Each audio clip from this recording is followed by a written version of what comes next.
Starting, and the hangout is on air is live. There you go. Hi. Hello. James the Idol Smasher at gmail.com.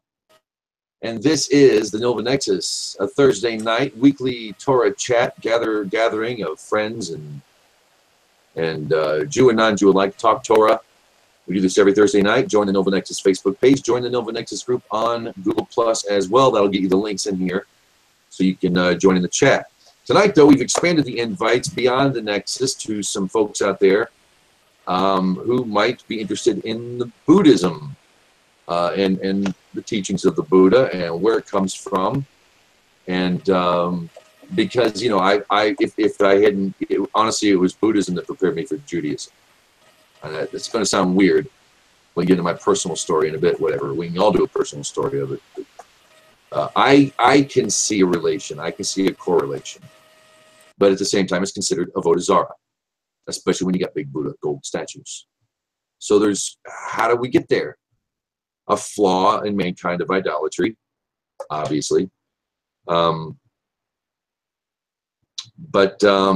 Buddhist night here at the Nexus. So we're live, and we get the invite out there. We'll see if anybody comes. You never know. It might be worth a shot. Partial study as well. Current events, a couple things I want to talk about. Primarily, of course, we've got Ger Toshav on the mount. I think I talked about this last week. Actually, it was Thanksgiving, which was an off hangout. But yeah, 3 Ger Toshav, get Kabbalah on the Temple Mount in Jerusalem. What's in the year 5778? What's going on? That's impossible. The Ger Toshav don't exist today. Well, that's funny. We just had last week. Take Kabbalah before a bet den right there on the spot. Boom. It happened. It's happened. And for folks who have sour stomachs about Ger folk and about that sort of thing going on over there in the Holy Land,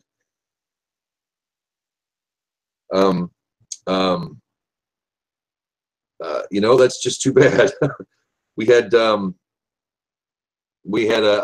really cool class was given to me. It was by Osher Weiss. He is the Rosh Kolel of Mechan Michas Vahora. And I'd never run across the man before. He did a class in discussion of the Ger Toshav. Upload it to Facebook. You can only go to either the Nilvah Nexus Facebook page, join there, and you can watch this video. It's also up on the I Get Ger page, which is a great place, a lot of fun, good folks. Nilvah Nexus Facebook page. He talks about the Ger Toshav, the Ger Tzedek. A really great lecture, and it clears everything up. There is no way that man can speak, and you listen to his class, and you go around thinking that there are cults and religions and negative. You know, you should put out the fire in anyone's belly, just to get that fire out of your belly, not to have such a sour stomach. To your brethren, I mean, come on, people. Also, some other great things that just pop up in the news of all the depressing things. Some weird turn of events internationally, tragedy. But one good thing I want to talk about here is the Prince of Saudi Arabia, and I don't remember his name. He's the spirit. He's basically the leader. He's the Islamic leader, the Muslim leader there in Saudi Arabia. Came out and said, you know, killing the Jews is prohibited. It's inappropriate. You don't touch them, and that land belongs to them. End of story. The Saudi prince is apparently wiping some nasty stuff out of his regime in the kingdom over there. He's put a lot of people away, and even he's opened up and shown signs of friendship. What, you know, from Saudi Arabia, y'all, things are turning around. This is big. These are big things. So, Mohammed bin Salman. Thank you, Chris. Chris, I had over here in the side chat. Mohammed bin Salman, excuse me, is the prince. Yes. Hi, Prince. How you doing? That's an American greeting, but it's still covered. Yeah, we can do this. We can do this. We can bring light to the world, and I hope you keep doing it. I hope that's what's happening. I'm naively hopeful in so many areas and completely cynical in others, but on this I'm hopeful. So if you happen to be watching my show, Your Highness, thanks for tuning in. 6 minutes after 8 o'clock Thursday night, and we have gotten nowhere in this discussion. It's because you didn't Rosalie, even acknowledge my joke. Yes. I'd see a Buddhist monk is walking around New York when he realizes he's hungry, so he walks to a nearby hot dog vendor and says, "Make me one with everything." Nexus, I thought I put that joke in the Nexus. It wasn't part of the invite? Okay. And Kung Fu, The Legend Continues, one of my favorite shows in the 90s. When the church didn't get it for me, honestly, when I turned 15, I already lost interest by then, but you know, your family makes you want to go. And I went back to church, and it seemed hokey. I didn't hate anybody there. I didn't hate what they were doing. I didn't belong there. That was not my place. It was all out hokey.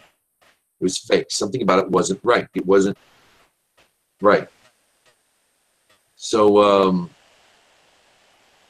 you know, where I went, and not on really a devotional level, was toward a more Buddhist end. Taoism, I love the Tao Te Ching. I've probably given 4 or 5 copies of that book's away now. Even gave one to the wife when we first got to know each other. Here, check this out.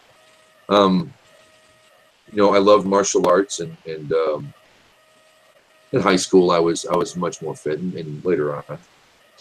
But I still apply that stuff to this day. So there's obviously wisdom that comes down in the Orient. Great wisdom. I think there's great wisdom there. And yet, when we look east as B'nai Noach, as a ger anyway,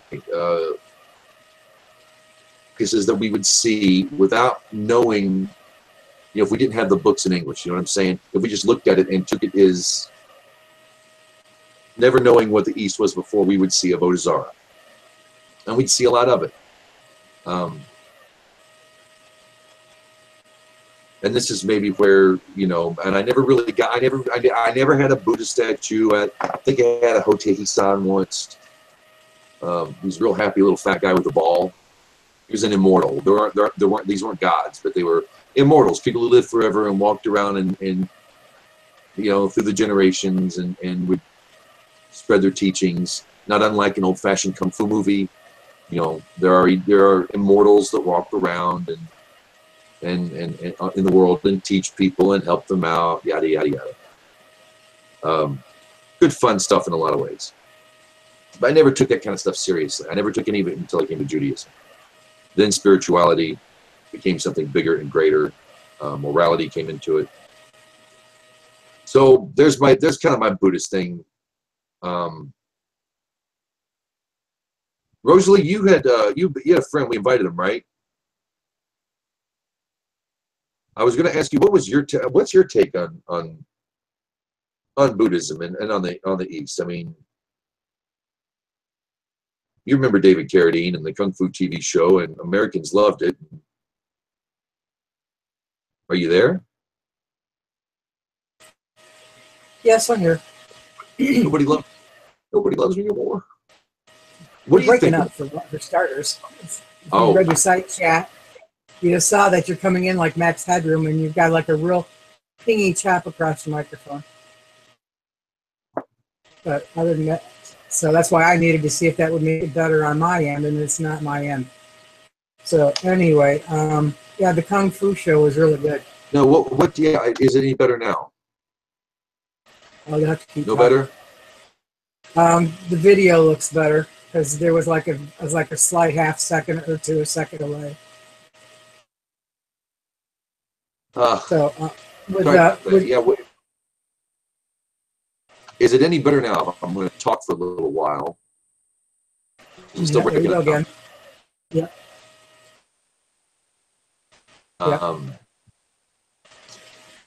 Ladies and gentlemen,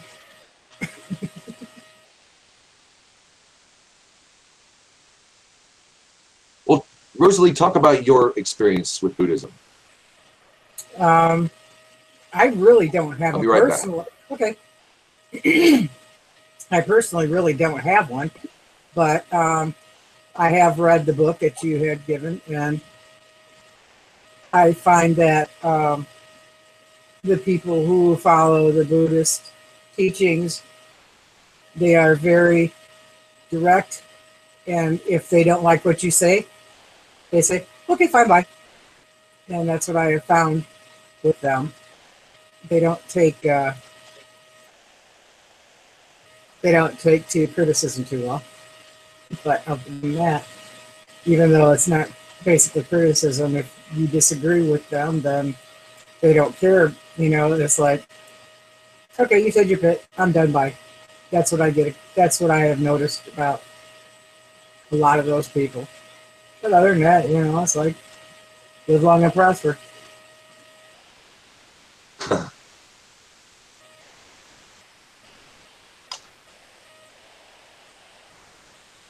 All right, let's do a mic check, sound check. 1, 2, 3, 4.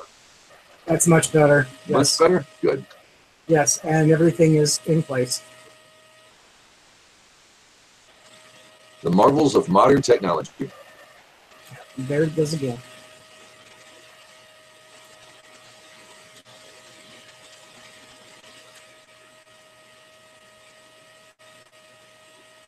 You got a lot of earthquake activity around you?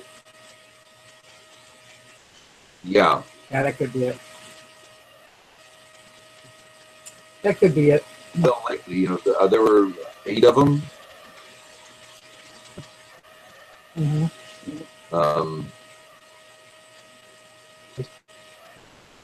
Between between a 2 and a 3. That was pretty bad. That was last weekend. Nothing recent though. Hello, Apple Black. Apple Book. Hello, hey, how's it Apple. going? How you doing? Good.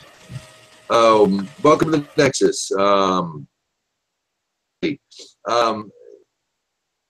you do Buddhism? Do you do Buddhism? Ah, yes.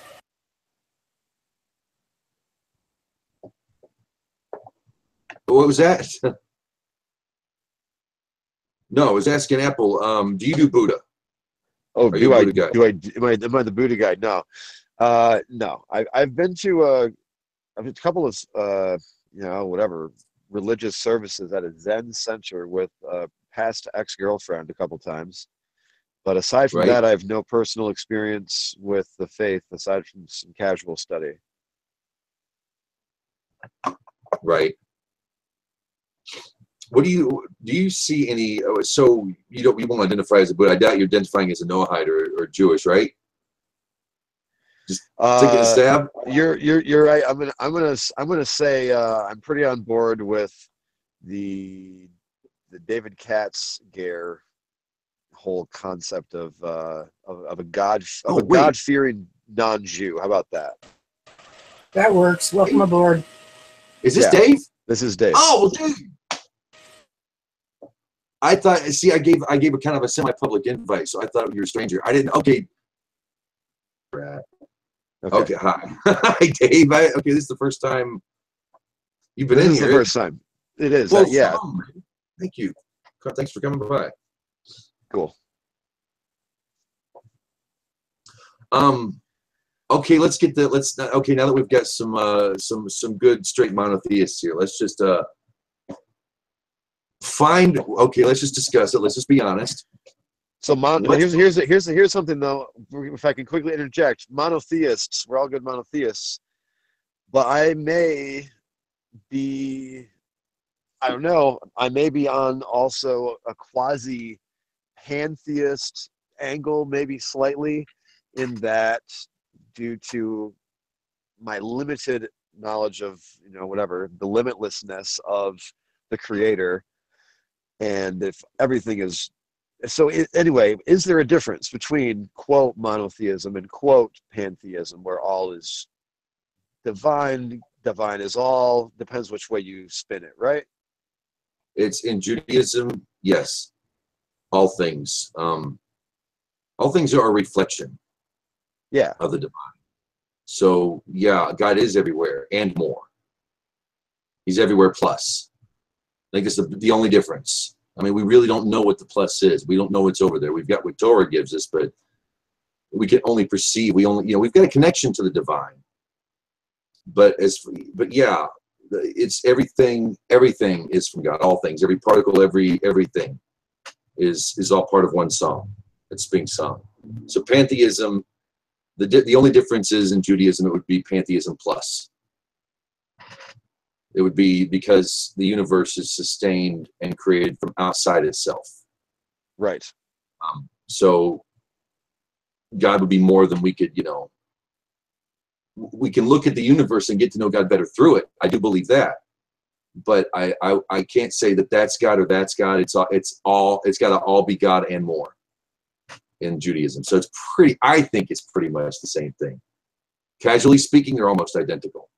Almost. I'm with you. I find that comforting, you know, and this is where I think one of the first flaws of Buddhism is Siddhartha, the prince. If you don't know the story of just for posterity real quick, give it a minute. The basic story is there was a prince. His name was Siddhartha, and loved by his father, and his father coddled him and gave him everything he wanted. And he lived in the kingdom. He lived in basically the keep. All his life was given everything, a wife, everything, you know, anything his heart desired. And he wanted to go meet his people. His father was against it, but when the kid turned 16, you know, he's of age, and so his father went ahead of the procession. It was a big procession. The prince is coming out, and this just didn't happen. Nobody had ever seen the prince. They'd heard of him. Here the prince comes. This is in India. And the prince comes out, and everybody's having a parade, of course. They're coming out to meet the prince. And the king sent men ahead of time and moved all the sick people out of the way and cleaned up all the trash and made it real nice for him. And on the way, Siddhartha got to look at a sick person and an old person he'd never experienced, because he had to be a prince. He had to be eternal. He had never experienced seeing an old person. He never experienced sickness. I mean, in his own body, there were no old people. His father kept that away. You know, he didn't want to spoil life for his son. And Siddhartha followed the old men and began to see old people. He began to see a lot of sickness, people that were, you know, basically thrown into camps so they wouldn't get everybody else sick. He never seen it. He never seen death. He witnessed death. He witnessed a funeral, which is a cremation on the water. Not like a Viking, but he went on a quest for the rest of his life, trying to find an answer to suffering. And one day, he'd been sitting under a tree for 20 years, and he hears someone playing a lute, or an instrument of India, but it was a stringed instrument, and he got it. It's a matter of not going too far loose, or you'll lose tone. You go too tight, you break the string, and that is the middle point of life that you walk. And then he began to teach people, and it spread like wildfire. One of the big teachings of Buddha, not one of the Four Noble Truths. The Four Noble Truths, the basis of all Buddhist thought, is that life is suffering. That's the first truth. The second truth, suffering comes from desire. The third truth, you can free yourself from suffering by freeing yourself from desire. Once freed, comes the fourth truth, you can free others. And that's the basis of Buddhist thought. Those were his Four Noble Truths. That's what the man taught. One of the things he also taught was you need to put down your gods.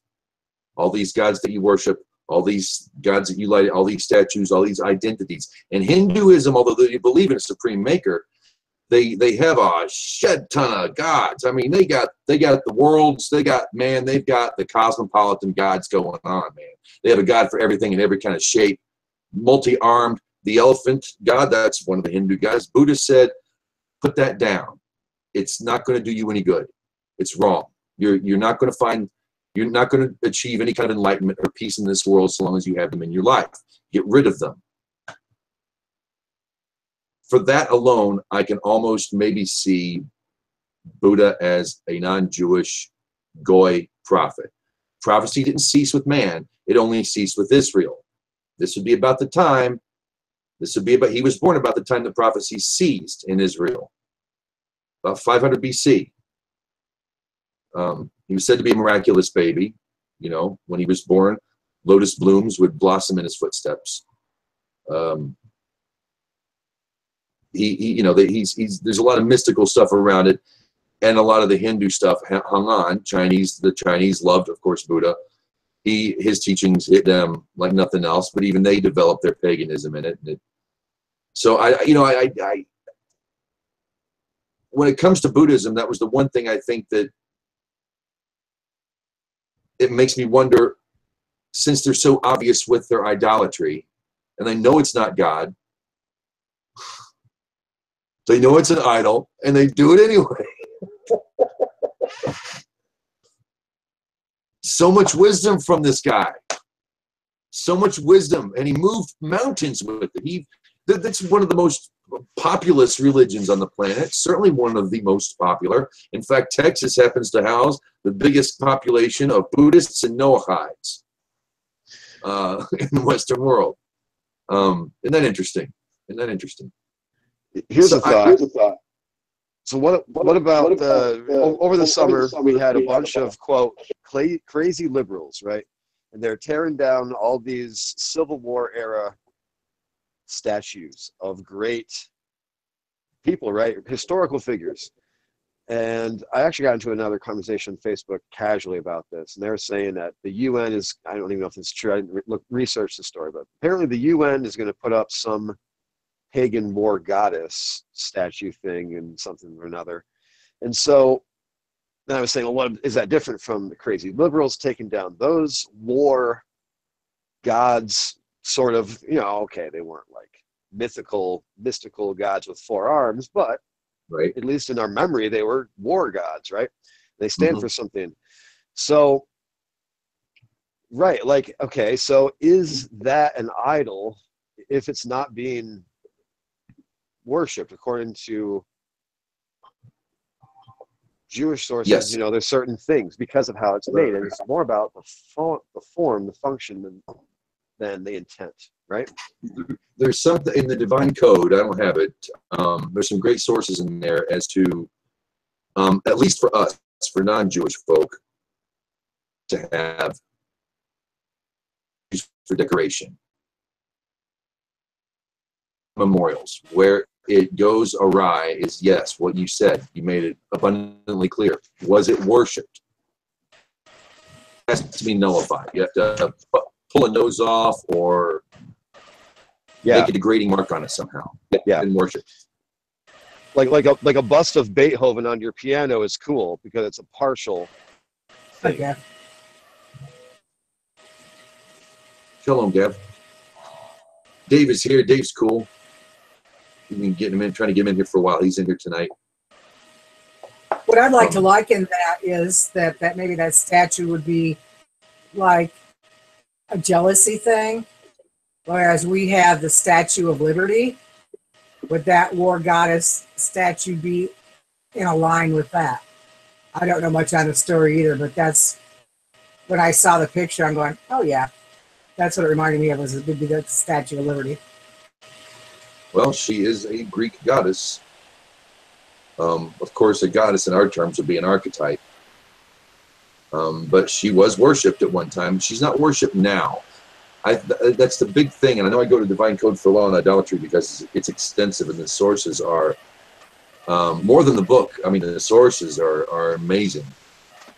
It's a wonderful resource in a lot of ways, particularly with the idolatry law. Apparently, if it's not been worshipped or if it's not considered a god, it's not prohibited. But I can't help hearing, do not make a graven image of anything in the heavens, the sea, or the earth. You know, I know that was specifically at Sinai. That wasn't necessarily, that's not a commandment for mankind. But I can't help but, you know, I didn't necessarily like them tearing down Confederate statues. They were considered to be American citizens in the 50s. It was an act of Congress. It's law. They tore them down anyway. That was not right. Or the people they represent. But I don't like things like the Lincoln Memorial. I went there, and even as a child, I thought it was bombastic and overblown. I was very disappointed. I was like 10, maybe 9.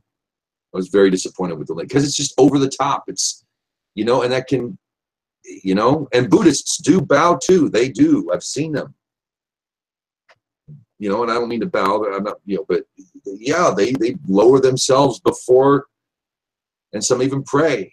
And there's a lot of witchcraft and voodoo goofy stuff floating around.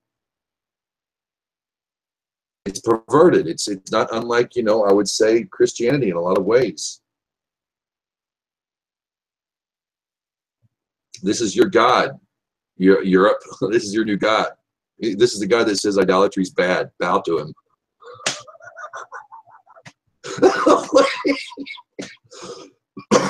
It was too easy. Buddha was too easy. His 4 truths were too easy. Is that it? I don't know. Gav, I'm going to ask you, since you're a learned man here, being a rabbi and all, and you didn't want to touch it with a 10-foot pole, I'll give you a 20-foot pole with a cattle prod on the end of it. Okay, what am I touching, not touching again? Give me a refresher. Yeah, it's very good that we know where we're touching with our 20-foot cattle prod.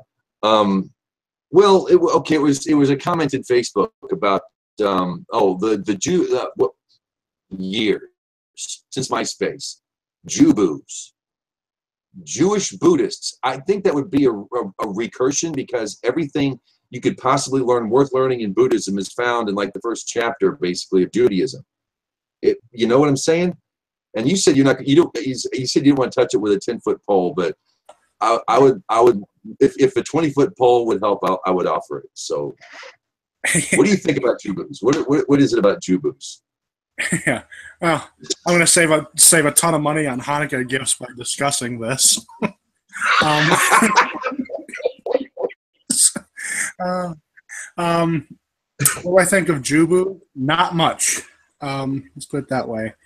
I don't think I don't think Judaism and Buddhism are in any way compatible.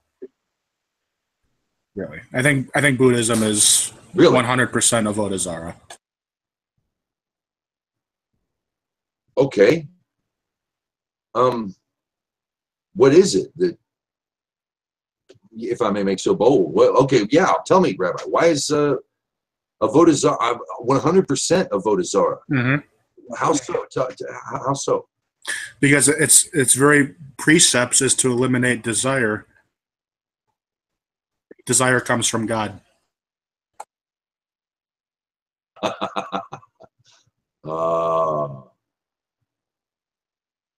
All right, there's our hangout. Thanks for tuning in, y'all. Have a good night. I don't count how many people drop me from their friends list now. Really? Ah. Well, one of the commandments, though, I mean, says don't covet. I'll have to add you first. Hold on.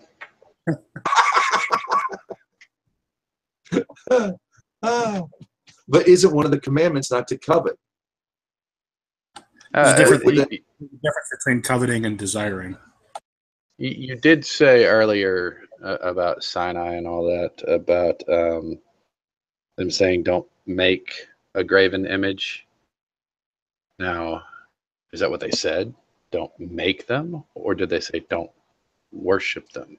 He said, do not make a graven image of anything on the earth, in the heavens above, or in the waters below. Do not bow down before a graven image. For I am a jealous God, and my wrath will visit you unto the 4th generation. In other words, doing this is so bad, it will affect you 4 generations later. If you start it now, it takes 4 generations of work to clean up, if I'm not mistaken. Okay, so that's the worshiping. How bad is the making? For an Israelite, You know, I haven't looked into it. I thought, honestly, and from what I've read, you know, what I've learned, it's pretty cut and dry. So no statues, no If you're- paintings, no pictures, no murals. If you're a Jewish craftsman and you're paid to, especially when you're living maybe in, you know, Western Europe in the 1500s, you might be able to, I think there's something you can't benefit from it if it's been worshipped. But if you want to make a statue of Beethoven or Mozart or something, I don't think that a craftsman is prohibited that way. So the making of a graven image For yourselves, is do not make for okay as long as it's not being worshipped. yourselves a graven image. So making statues and murals and paintings is okay as long as they're not. Well, a painting is different. worshipped. A painting is not graven. A painting. Wow, where would Christmas carols fall into this? With the music. Jews that compose music for Christmas carols. Barbra Streisand's biggest hit, "Oh Holy Night." There you go. Silent Night was written by a Jewish person, wasn't it? Well, Barbra Streisand did all those Christmas carols too. She's a nice lady. So yeah, you don't make for yourselves a graven image. So Israel can't make for herself one.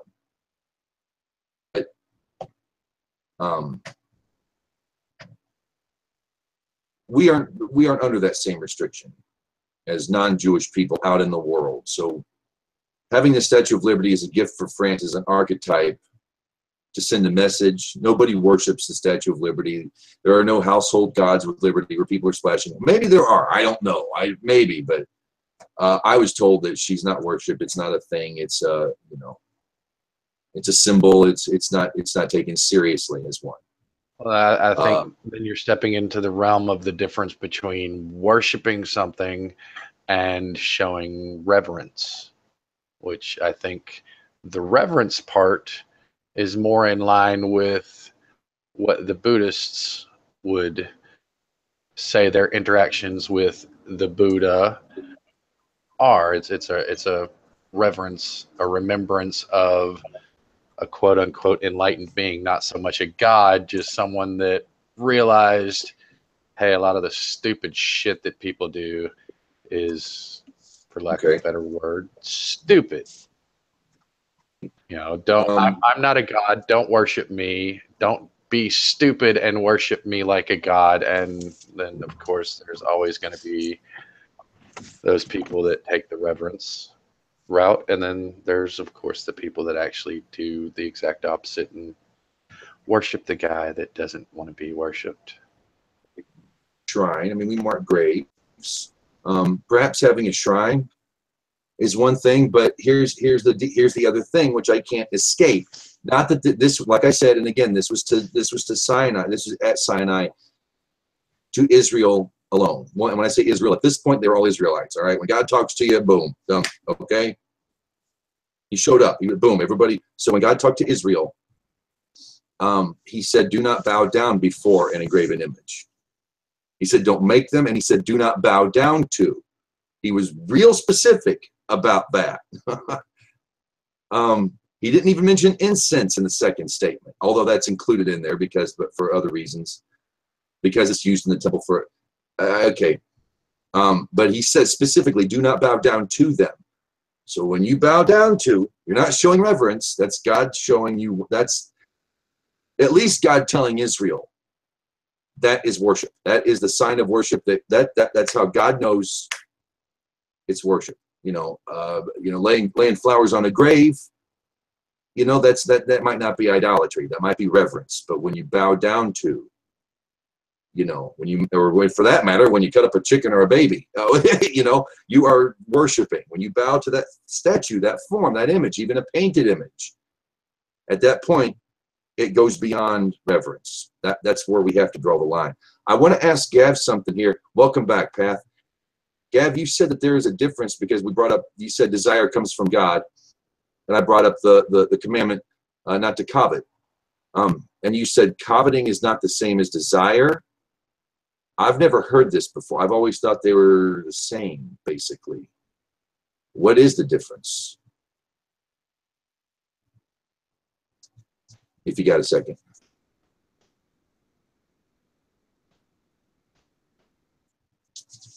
There is good and proper desire, and there is coveting.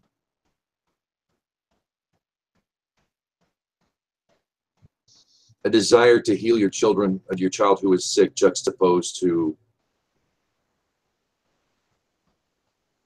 I want to break into my neighbor's house and steal his stuff. okay. Yes, you guess I go over to his house and find medicine, steal to get her sick, to get her well.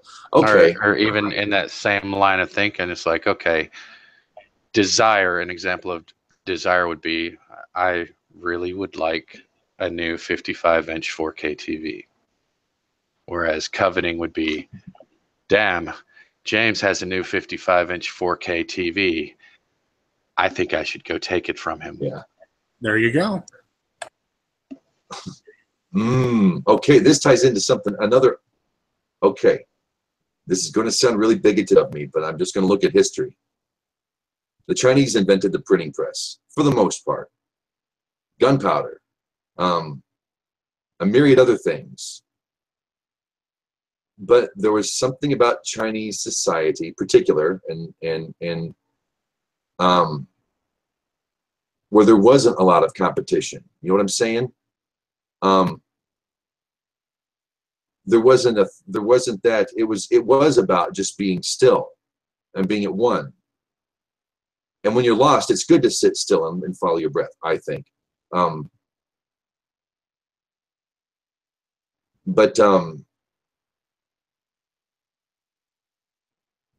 There was no competition. There was no. It seems like when everything that was made great in the East went west, it was put into production and improved upon, expanded upon, and there was, you know, something different about. I mean, when you mentioned desire, healthy desire, that clicked with me. Something about history is in a Buddhist society, they're very still, you know, or they would seem to be with what they have, you know. But you go west, where desire drives the market. For centuries, I mean, we were marketplace long before even the Romans came. We just, you know, there was free trade and there was development and a whole lot of stuff in the West. We did stuff with it, but there was no stillness in us. There was no stillness. There was no, you know, we didn't know about the perils of desire, for instance. Something I thought I'd bring up. Might. So 100% of avoda zarah, you just that, wow. Okay. Huh. Well, I guess that changes I have to change the look at coveting different than desire.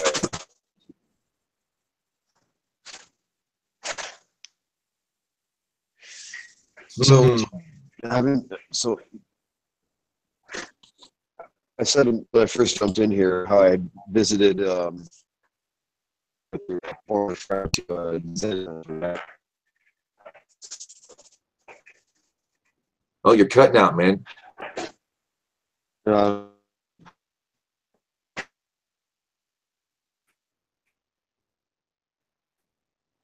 Dave, you're cutting out. You might have to go out and come back in.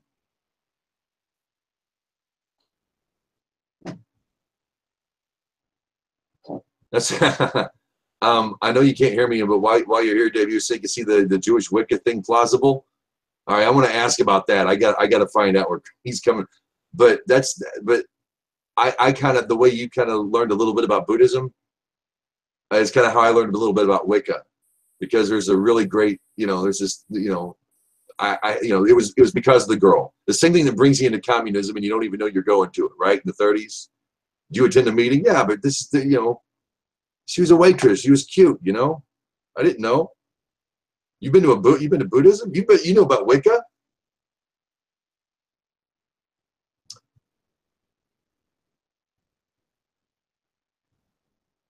You could see, okay, Chris here says he could see a Jewish Wiccan being plausible. Both have the same connection with Kabbalah. How do you come? It's a stretch, but there's a connection. How do you come by that? Some. Well, what's the connection?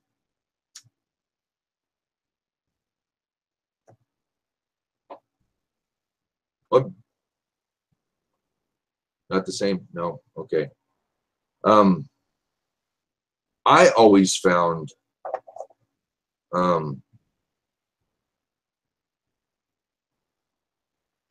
not being desirous taught me to be thankful.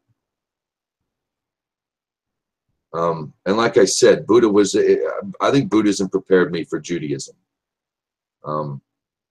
It really did. I don't think if I would have been as much an applier, if I didn't apply it to my life, if I didn't have that discipline, I would not have been able to handle what came in Judaism. Can I posit something? Absolutely. Please. I'm going one to turn way- you up too. Sorry. I think one way maybe to go is to read the Eightfold Path, or at least the Four Noble Truths, and just go through them, because like that's as like basic orthodox Buddhist doctrines as you can get, and you can really extrapolate what just from those what you can like go with. But I think if you want to boil down at least Buddhism, it pretty much is acknowledging that this world is suffering and that you have to overcome it. And I think that's pretty much the whole, not the whole, I shouldn't say that, but it's pretty much it is in line with the Torah, at least, and the narratives of the Torah, is that this world is suffering and there isn't some like golden, beautiful end result. Like none of the stories end that way. None of the characters live easy lives, and even the more righteous they get, the harder their lives get. It's the progression of suffering is the progression in life. So that's definitely in line. And the idea that it's not necessarily to overcome the suffering, but to acknowledge it's there and then kind of rise above it is also pretty much the goal of the Torah as well. The Torah is saying like this world sucks, so it's your job to push above it, not to complain about it, and not to try to find like a different world to go to, but you're in this world and this is how things are, so more or less make the best of this situation and make yourself better so you can transcend. So if you want to boil it down to like base teachings of Buddhism, that's in mind, but then you have to go like a little bit deeper. So like I would say like go through like the Four Noble Truths or the Eightfold Path and maybe read a couple or something.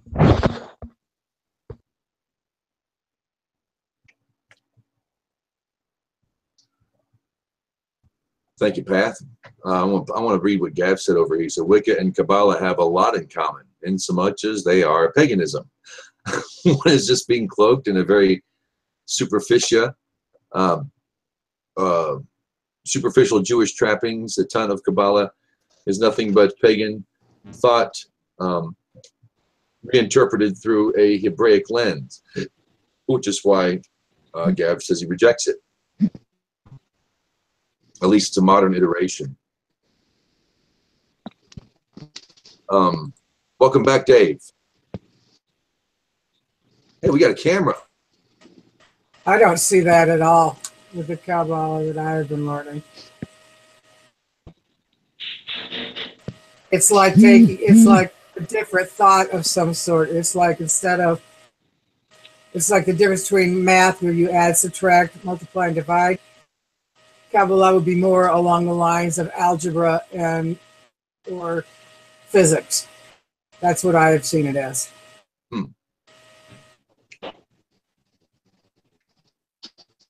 The appeal of Buddhism, I think, is a Western thing. When you're raised in religion, particularly where there's a devil god and there's worship and bowing and all that good stuff and pageantry, Buddhism has an appeal. To the Torah-based God-fearer, you're gonna see, like I said, you look at Buddhism without knowing anything about it, you automatically will think it's idolatry. End of story. Not every Buddhist has a Buddha. Not everybody worships a Buddha statue. There's a lot of secular Buddhism. I think that's the only kind they allow in China now, where they don't worship him. But yeah, there has to be a stain somewhere. There has to be a sting somewhere. There has to be something, a hole in the philosophy somewhere that would bring about such idolatry. even though they know he's not God. You know, I can understand that there's a part of us that's with God that is eternal. You know, we have sparks of the divine in us, being made in his image. We've got some of that in us, a little bit. It's fragmented. I'm not saying that we're gods, nothing like that. But you know, I can see how you know, the meditation standard. But yeah, there's got to be, there's hokey stuff in it. Enough hokey stuff. The Eightfold Path. James, That seemed like a completely unnecessary thing to be brought into it. James, Yeah. what about this? Maybe that like little, what you say, a little bit of bad or whatever you said it was. Maybe it's the fact that like there's like almost exclusive focus on the destruction of the ego. It's about self-liberation. There's no real emphasis in any of the major schools about like that, like kind of like reverberating to like the people around you. It's all about like attaining self-perfection, which kind of like, that's like maybe like one of the places where like kind of falls short of like what the Torah wants from the individual to find truth. It's like it doesn't just stop with you, and it's not just about like you finding personal perfection. Maybe, I don't know. See, I should have had that solipsism hangout too tonight, because that was my next thought, was Buddhism is very self-oriented. It's easy, you know, it's easy to allow God into a Buddhist life. I mean, it was for me anyway. And I wasn't Buddhist, and by any means. I never stopped believing in a God. It wasn't important. But the jump was like a slither for me. It was so easy for me to go from Buddhism to Judaism, or from a Buddhist philosophy and Eastern philosophy. I found a lot of that. The other half of the discussion was Taoism, which is, I know they've kind of sort of made a recognized religion out of it. You have to forgive me, guys. My 2-year-old just came in and is mad that she can't get the knife farther enough down in the peanut butter jar to get on the crackers. We're making a mess. Guys, I'll be right back. Please talk to yourself. I'll be right back.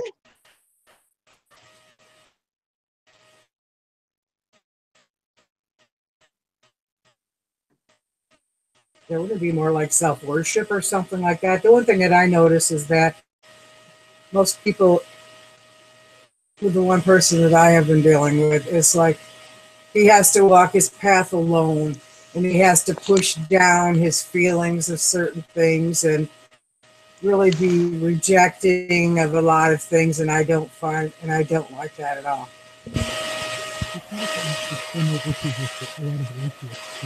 Okay, can't hear you, Pat.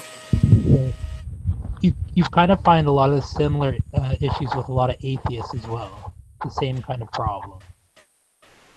Becomes very self-centered, but not in like a derogative way, but like literally self-centered. It becomes like a almost nihilistic at some point.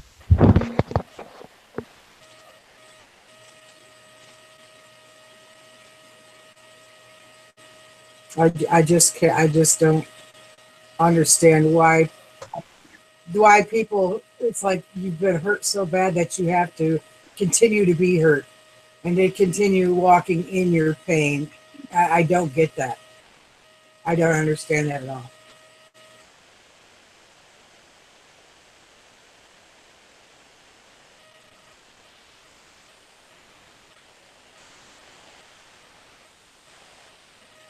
And that bothers the hell out of me.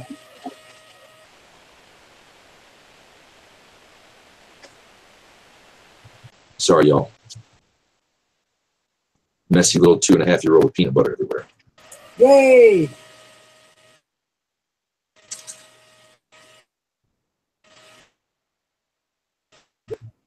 Yeah, that was the self. It is all about the self, and I was bringing up solipsism. Very much the same thing. It's almost like a safe zone. You know what I mean? I have my safe space. This is my safe space. You know, I teach children this. We're having a hard time dealing with life. You know, you have a safe space when you go complete solipsism, which I can sympathize to some degree. It's you and existence, and there's nothing else. Nothing else is real except you and everything you see, touch, smell, hear. Nothing else is real.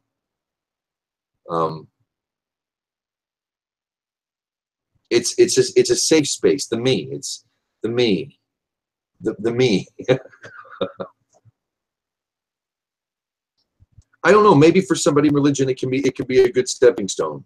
But everything I ever found in Buddhism or Buddhist thought, save the physical fitness of Kung Fu, which Chinese got some good stuff on Kung Fu. I found in Judaism, spontaneously, instantly, everything I ever thought or knew was to be true, I got in Judaism tenfold. I got so much more.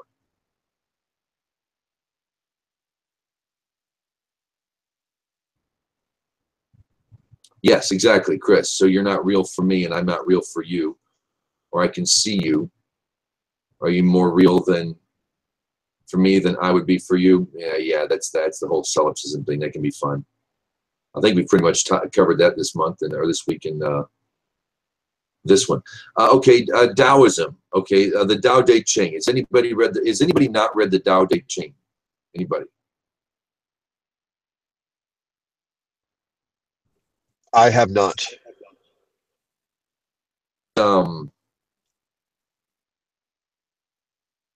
I've actually heard. I had a rabbi refer to this one time. He was not used to talking to non-Jews, but he said he liked the Tao Te Ching. He was like, the name that can be named is not the eternal name, and the name is capitalized on at least the two English translations I had. They say the Tao was older than God.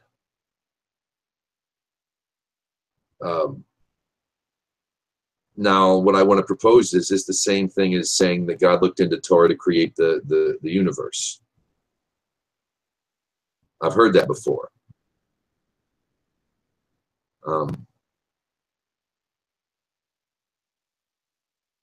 Another thing, so much great wisdom, but that line actually still kind of sort of bothers me. It is older than God. The Tao, the way, is older than God. It acknowledges God. A lot of people say it's not bad and everything else, but I always wondered, does the Torah precede God? Is it older than God? Is there anything in Judaism? I've heard it said that when God created the universe, he looked into Torah first. Am I off? Can anybody have anything? Let's put it this way. Am I coming up clear? Sorry, I'm having trouble. Better, much better. Okay. Yes, sir.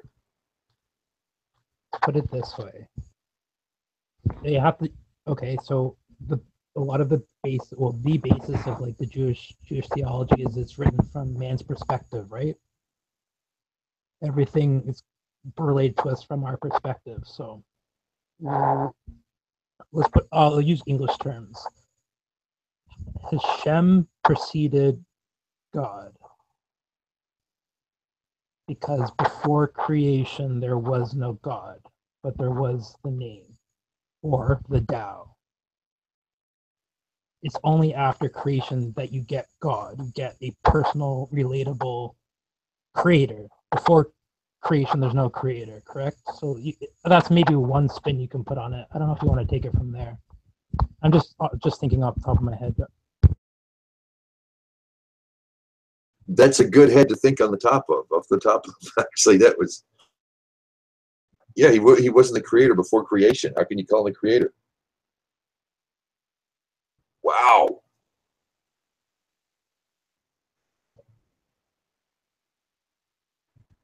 Well, we've also got folks in the East turning to God, turning to Judaism. We've got a lot of folks over there who are saying they're one of the lost tribes of Israel. And that's a pretty bold statement to make. You know, that's bold. But maybe they're finding an attachment. Perhaps Buddhism was here as a stepping stone. I mean, I've heard it said, you know, Christianity and Islam are still paving the way for God. They're still paving the way for Mashiach. As much foreign stuff that has got into all religions, they're still paving the way for God. Perhaps Buddhism was there to, you know, bring, certainly to bring, you know, to bring people away from at least foreign gods. You know, it came right out of Hindu culture, so like that's something. If you want to compare anything, compare Buddhism to Hinduism, and if you want to talk about progression from a Torah perspective, that's just a solid evidence. And then you could argue it further if you want. I don't know. Maybe change a lot of the minds of the people over generations, but at least from like in the time of Buddha, it was breaking off from Hindu culture. Well, yeah. Then there's the perspective of that. You know, like I said, there's a plethora of Hindu gods, and so it was understandable why you would want to leave deities out of the picture in his time and where he was at the time. That's what I always appreciated about him, was that he was telling people to put their gods down, and for what their gods were over there, you know. But there's still humility. There's still, I mean, there's good, okay, but I'm beginning to see clearer, and I knew Buddhism wasn't the way, but that was just because I got something better. I never really went back and examined Buddhism until tonight, really, from a strictly Torah-based perspective. If I was in Israel looking east and I saw this going on, I couldn't help but think it was idolatry. In the beginning, there was nothing. Yeah. Well,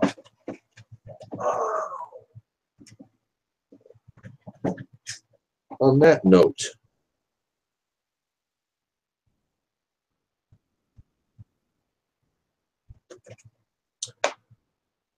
just to wrap up the Eastern-Western thing, if there's one thing about Judaism you could give to a Buddhist, scripture, book, thought, what would it be? From God-fearers only. Anybody have a suggestion? Would there be anything you could sell Judaism onto a Buddhist if you had the chance? If you were ever asked. A book would be probably the Book of Job. I just love that book, but I think you could sell that in like almost a completely like almost a completely almost agnostic package. I think you can I think the Book of Job might be a good way of doing it. Because so not shoving God down your throat, and when God's introduced, it's a lot more like a philosophical concept of God. It's not like the God of the Torah, or I don't know how to say it, but God's more abstract than the Book of Job, and it's more about Job figuring out his own life. So maybe that. Awesome. Don't think we can top that.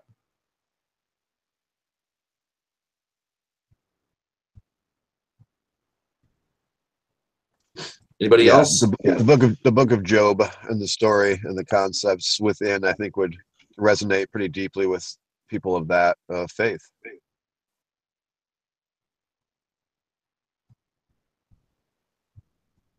Awesome.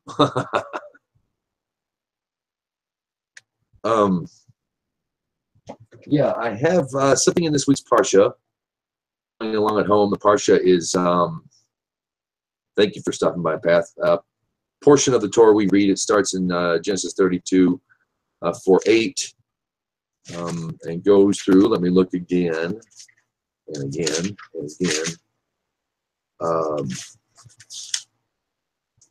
This is a big hunk of a parsha, through Genesis 37. Actually, so through all 36, it stops at 36. 25 all the way through 36. I found interesting here in how we translate things and how we're taught things, and how sometimes we can read this and it can be taken the wrong way. I found in this week's parsha, which I thought it was interesting. Jacob sends angels. I had hang on, let me find. I'm more familiar with this one, so let me. More familiar with the stone. It was verse 7. Oh, hang on a minute. Get back to the beginning.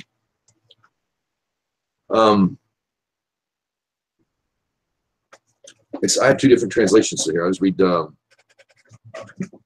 lost it again.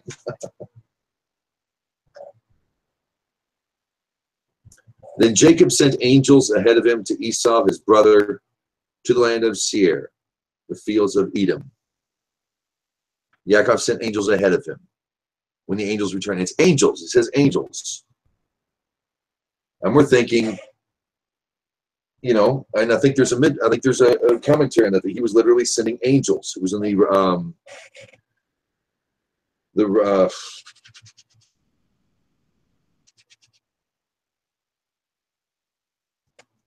Rashi.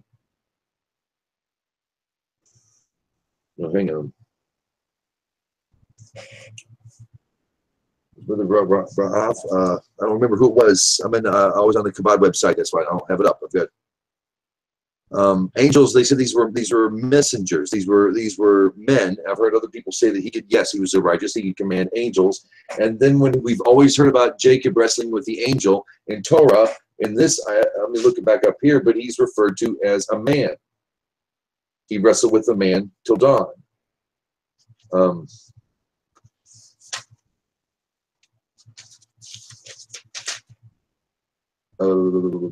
25. Jacob was left alone, and a man wrestled with him until the break of dawn. Everyone says it's an angel, and yet it says man here.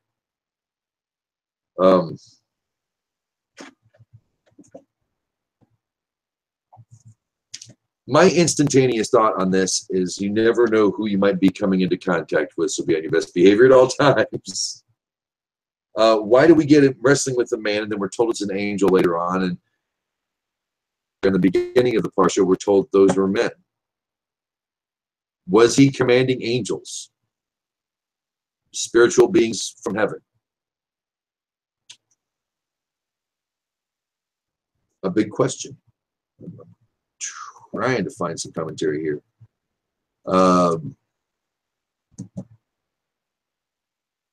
It doesn't, here in the human messengers, okay, the Midrash cites two opinions that Yaakov either sent human messengers to inform Esau of his arrival, or he sent actual angels. Rashi came to the conclusion that at the literal level of Torah interpretation, Yaakov sent actual angels.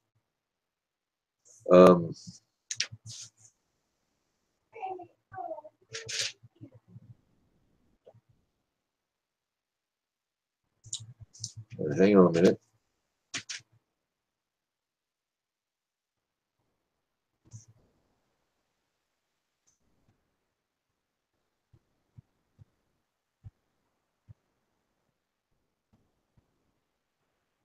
Okay, I'm getting nothing out of the stone. Nothing. Angels, okay. Yeah, we do have something in the stone. He sent real angels in order to both impress and terrify Esau. This is from Rashi. This teaches that the righteous people are greater than angels, for when Jacob had need of emissaries, he had the right to summon angels to do his bidding. That's Tanchuma. The reason for the greater stature of human beings is that angels are created with a particular degree of holiness, and they remain, forever static. Yeah, I will cause you to move amongst the static. Okay, angels. Okay. Human beings, however, achieve their standing through their striving, and they can grow constantly.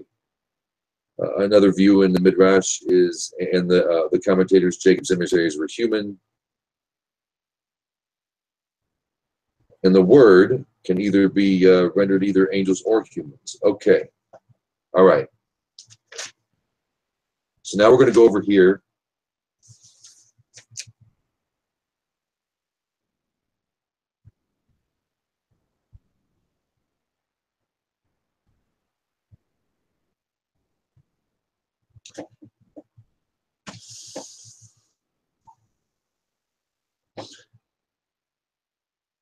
Jacob was left alone. This is verse 25, 32-25. Jacob was left alone, and a man wrestled with him until the break of dawn. When he perceived that he could not overcome him, he struck the socket of his hip, so Jacob's hip socket was dislocated as he wrestled with him. Then he said, let me go, for dawn has broken. And he said, I will not let you go unless you bless me. He said to him, what is your name? No longer will be said that your name is Jacob, but Israel. For you have striven with the divine and with man, and have overcome. Jacob inquired and said, divulge, if you please, your name. And he said, why then do you inquire of my name?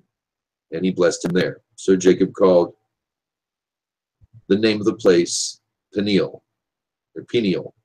Peniel? For I have seen the divine face to face, yet my life was spared. The sun rose for him as he passed Peniel, and he was limping on his hip. Therefore the children of Israel do not eat the displaced sinew on the hip socket to this day, because he struck Jacob's hip socket on the displaced sinew. Okay.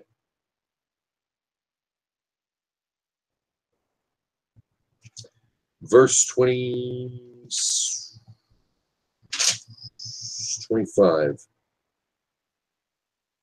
God dispatched an angel to pave the way for an ultimate salvation of Jacob and his descendants. Just as Jacob was temporarily injured in the struggle, he prevailed and went on to greater accomplishments. The Jewish people would suffer losses in the future, but would emerge even greater, with even greater victories and blessings. That's Sephono.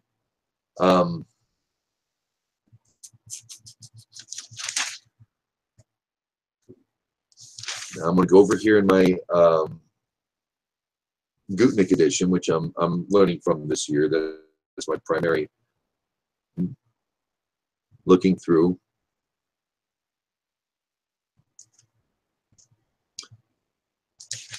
And they structure things a little bit differently here. And Jacob forgot some small jars and went back, and he was left alone. Esau's guardian angel appeared as a man, wrestled with him until the break of dawn. When he saw that he could not prevail against Yaakov, he touched the hip joint, or the joint of his hip, and he wrestled with him. The socket of Yaakov's hip became dislocated. The angel said, let me go, for the morning has arrived, and I must recite songs of praise. Yaakov said, I will let you go. I will not let you go unless you consent to be the blessing which Esau is grieved that my father gave me. The angel said to him, what is your name? Okay. So, in the stone. Here in the Gutnick edition, we're getting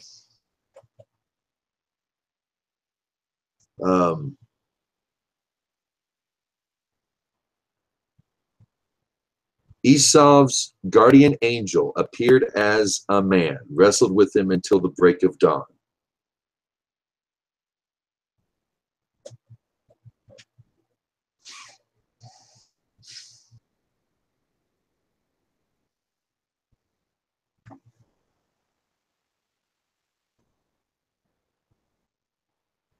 I'm not sure what to make of any of this, y'all. I guess I don't need to know, but I am curious. Especially for Esau's guardian angel, that's new to me. I'd never read that before. Appeared as a man. So Jacob was wrestling with his conscience, maybe? His own conscience? Was he, you know, was this all a dream? I don't know. Couldn't have been, because he woke up with a displaced hip. In order for Jacob to become Israel, he had to go and fix his relationship with Esau on a higher level. And to become Israel, he had to fight Esau's angel to take back and to heal Esau of some sort. And then once he had, and in order for him to do that, once he had done that, that's when he said, "You are no longer Jacob, because you've moved up in a different world. You are now Israel."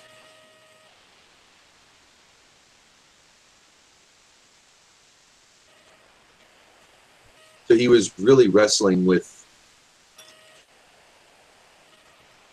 the driving force of Esau.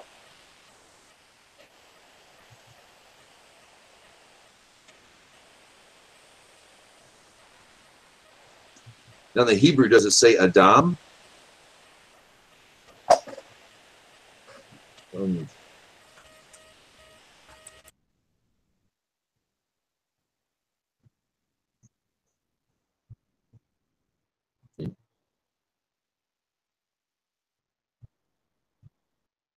I don't see it. Which my Hebrew is lacking. Angel, man, man, angel.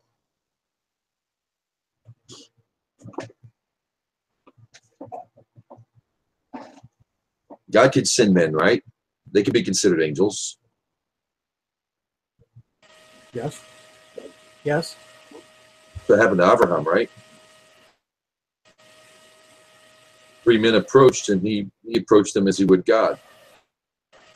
It appeared to me, he threw his face to the ground and praised God's name.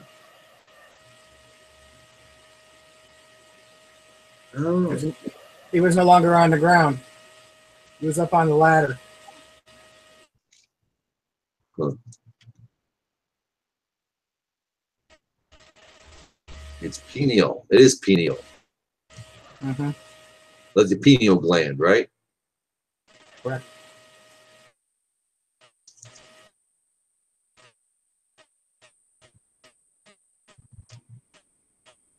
Face to face and did not die.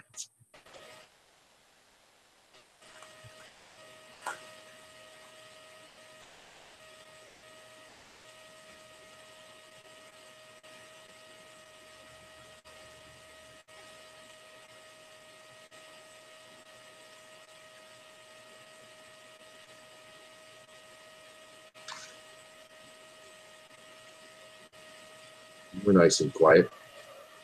Mm-hmm. It's only because I can't remember what I learned everything today. There's a lot. I send our workload at work for a while with the changeover and all that. So I had time to kind of sit and read and listen to a rabbi or two. And You should have listened to Mike. I listened to a bit of him, and he was deep. That Mike. Man, it was awesome.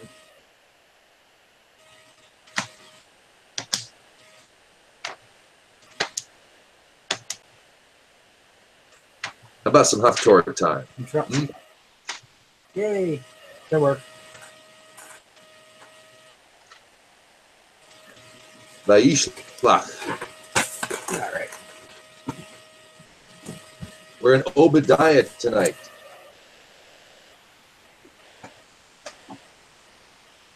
The first 21 verses of the first chapter of Obadiah.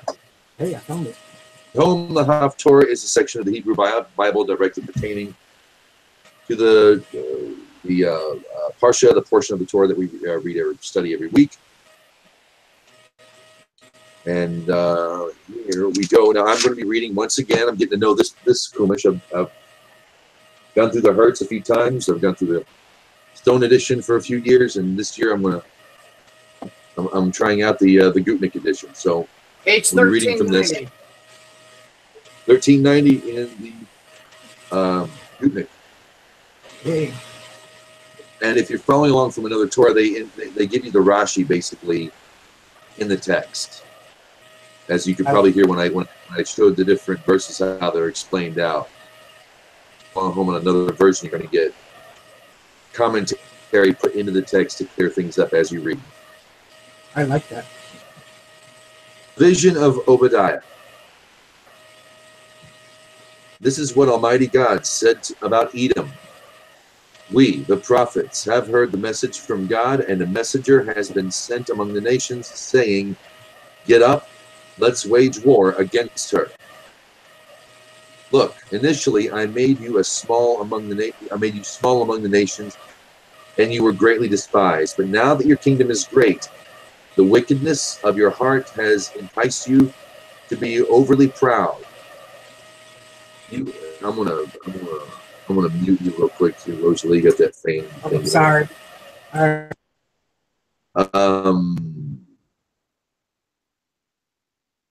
One who dwells in the sheltered clefts of a rock, as secure as one whose dwelling is lofty, who says to himself, who can lower me from my lofty position and bring me down towards earth? But even if you lift yourself like an eagle, high like an eagle, and even if you place your nest between the stars, I will bring you down from there to be conquered by the nations, says God. If thieves came upon you as robbers at night, clean you out, so how have you been totally wiped out? Don't they only steal what they require? If grape gatherers came upon you, do they not at least leave some gleanings? Yet you, Edom, will be totally wiped out. Of Esau been searched and all the belongings removed. How have his hidden places been sought out? All your allies accompanied you only to the border, but then turned back and left you to fight alone. Those who are at peace with you induced you to go to war and prevailed over you. Those that eat your bread have schemed against you and have thereby made a wound in your place. Edom has no understanding to realize that this is happening to him. Surely on this day, when the punishment will arrive, says God, I will cause the wise men from Edom and wisdom from the mountain of Esau to perish, for they will not have the tactics at hand to save their lives. And you who live in the south, since you too are from Edom, your mighty men will be broken, so that the slaughter will wipe out every last man from the mountain of Esau. Because you oppressed your brother Jacob, you will be covered in shame, and you will be cut off forever.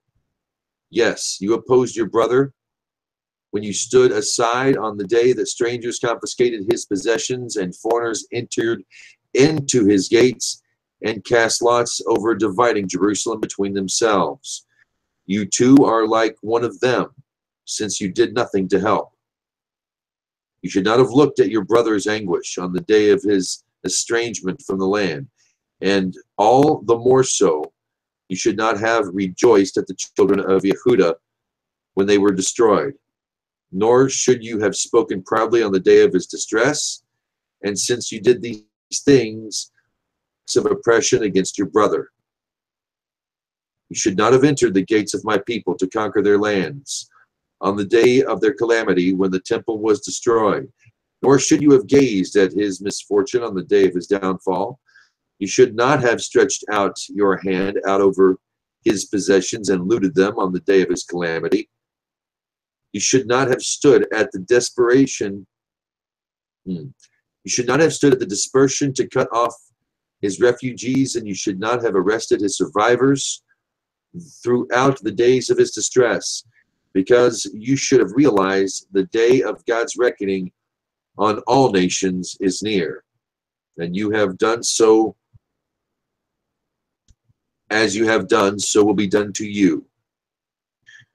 Your recompense will come back to your head.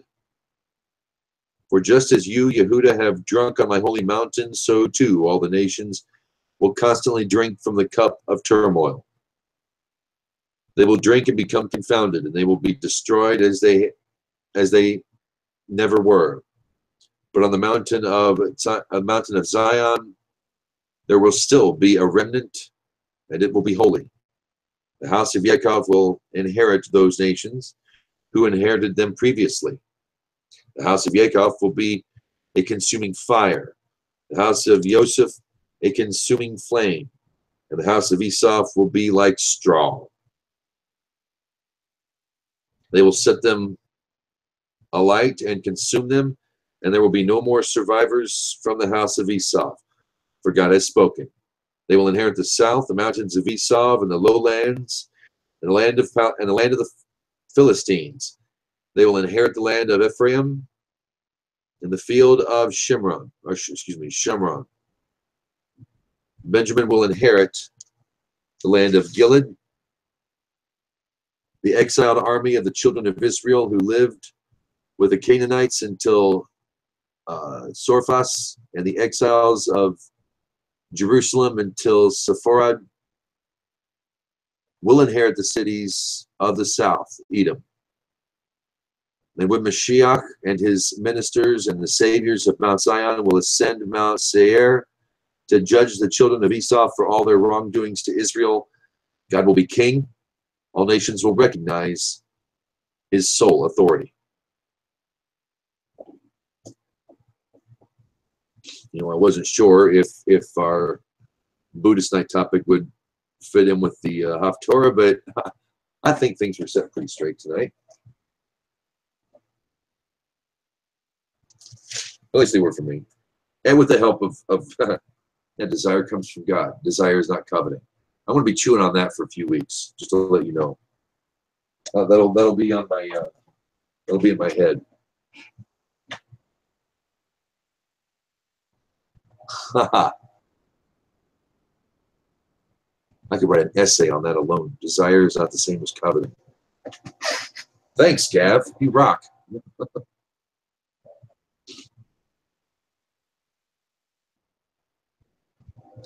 I would be wrestling some random guy in the woods, Chris, because he blessed his name. He gave him the name Israel. You never know who an angel is. You never know who you're going to encounter. That's what I'm getting. I am so confused about that.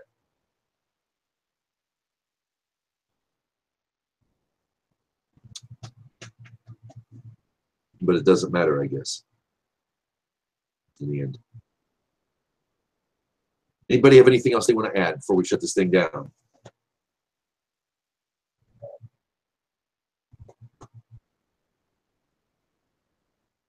Nobody? All right. We do this every Thursday here at the Nilvah Nexus Google Plus. Join the Facebook page, the Nilvah Nexus, the Google Plus Facebook page, and tune in every Thursday. I think we're out of discussion here, and nothing annoys me more than dead air. Thanks for putting up with poor connections. Week. I mean, you're welcome here anytime, man. It's Google's a great platform. You know, thank God for the Google platform. It's free. You get 10 people in here at once, and it's saved on YouTube, and it's really good stuff. Cool. But nothing's. Cool. Go ahead, Dave. No, just saying cool. Just saying cool. Oh. Will be a short one again this week. Not as short as our Thanksgiving special, which I've even taken down because it was it's an odd week, man. Thanks for tuning in, guys. On behalf of Dave, Chris, Gav, Rosalie, and myself, Shabbat Shalom, y'all. Shabbat Shalom.